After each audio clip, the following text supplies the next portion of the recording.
conceptual. ¿Por qué es conceptual? Porque está basada en un sistema de conceptos, y estos conceptos están interrelacionados entre sí de diferentes maneras. ¿Ya? Se puede dar un ejemplo ahí, por ejemplo, el mayor que es un concepto. Entonces, si hablamos, por ejemplo, en un sistema de conceptos, podríamos decir que el cobre, es un ejemplo, el cobre tiene un peso atómico mayor que el de la plata. Eso es un sistema de conceptos. Entonces, el sistema conceptual en sí va a ser de orden superior, ¿no? Que es mayor que. Ahora, el concepto es la unidad de pensamiento, ya que, o sea, el concepto en sí no es empírico, ¿no? No es empírico, mejor dicho. El concepto no se basa en la experiencia, sino viene de un análisis de qué se puede decir, de las expresiones lingüísticas del conocimiento. Como se sabe ya que el conocimiento está envuelto el conocimiento en sí está envuelto de signos, ¿no? Y dentro de los signos encontramos las palabras, los símbolos, los diagramas, etc. Ya, aquí ya les mencioné eso. Aparte podemos decir, para conseguir acceso a las ideas de la ciencia tenemos que atravesar en sí lo que es el lenguaje del conocimiento, y eso se realiza mediante la ayuda del análisis filosófico. Dentro del análisis filosófico, dentro del análisis filosófico encontramos lo que es en sí vamos a hablar lo que es la epistemología y la epistemología y la lógica. Ya dentro de la lógica vamos a abarcar lo que es la sintaxis y la semántica. Como sabemos, la sintaxis estudia la estructura, y mientras la semántica estudia la connotación y denotación de los mismos. Ahora, dentro de lo que es la epistemología en sí, la epistemología se encarga de estudiar la función del concepto dentro de todo. Ahora, tenemos que abarcar en sí qué son los lenguajes científicos.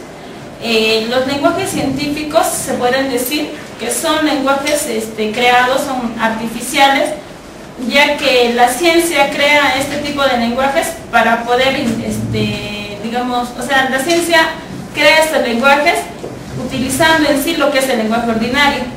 El lenguaje ordinario le sirve como base, y a través de esto combina signos, se podría decir, de diferentes lenguajes para poder obtener el tipo de lenguaje, ¿no? El lenguaje científico. Como se dice acá, el lenguaje natural sirve a fines, o sea, en sí el lenguaje natural te sirve para fines de elaboración y almacenamiento y comunicación. Y podemos decir, el lenguaje ordinario en sí aprendemos, o sea, es lo que primero aprendemos para comunicarnos, ¿no? Mientras que el lenguaje artificial son creaciones de la ciencia, como se recarga acá. Pero dentro del lenguaje artificial, cada ciencia, depende de su necesidad, crea, ¿no?, su tipo de lenguaje. Ahora,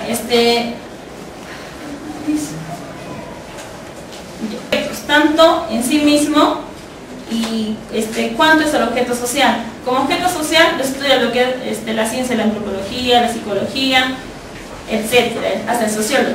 Mientras la ciencia en sí se encarga cuál es la relación de la sintaxis y la semántica dentro de cómo, digamos, una lengua natural se convierte a otra lengua natural, o cómo nace una lengua artificial. En sí eso es la base del análisis filosófico de lo que es la epistemología y la lógica.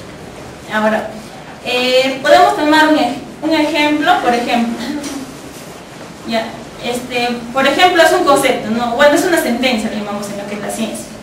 Este es un ejemplo del libro, dice: cuanto mayor es el volumen de producción, tanto mayor es el costo del producto total. O sea, eso está escrito, ¿no?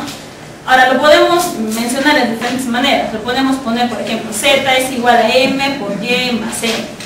Dándole valor, por ejemplo, a Z ya le damos el costo total de producción, M le damos el costo de la unidad, Y el volumen de producción y, por ejemplo, N los gastos generales.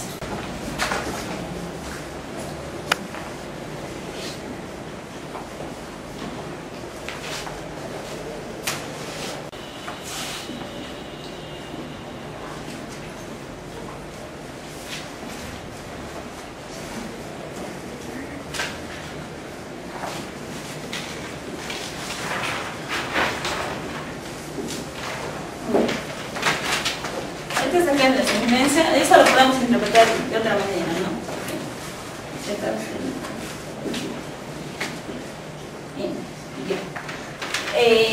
En lo que es acá, la sentencia propuesta, cuando mayor se volumen de producción, tanto mayor es el costo del producto total. De otra manera podemos simplificar así: Z va a ser igual a M por Y más N, donde a Z le designamos el caso del producto total. Ya a M le ponemos el costo de producción por unidad, a Y el volumen de producción y a N los gastos generales.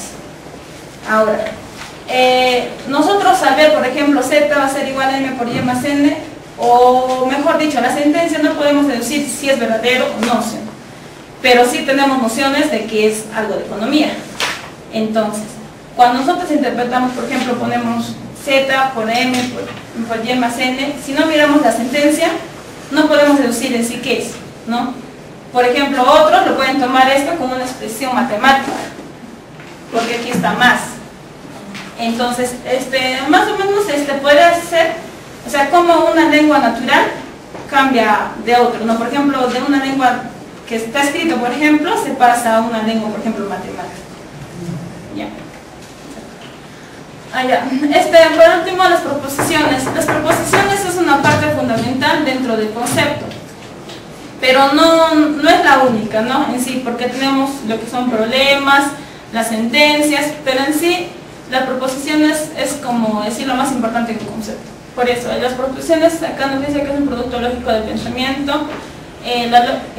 Desde otro enfoque nos dice que la lógica tradicional distingue a la proposición y el juicio, y para Aristóteles la proposición es un discurso en un sentido perfecto que se expresa en un juicio que significa lo verdadero y lo falso.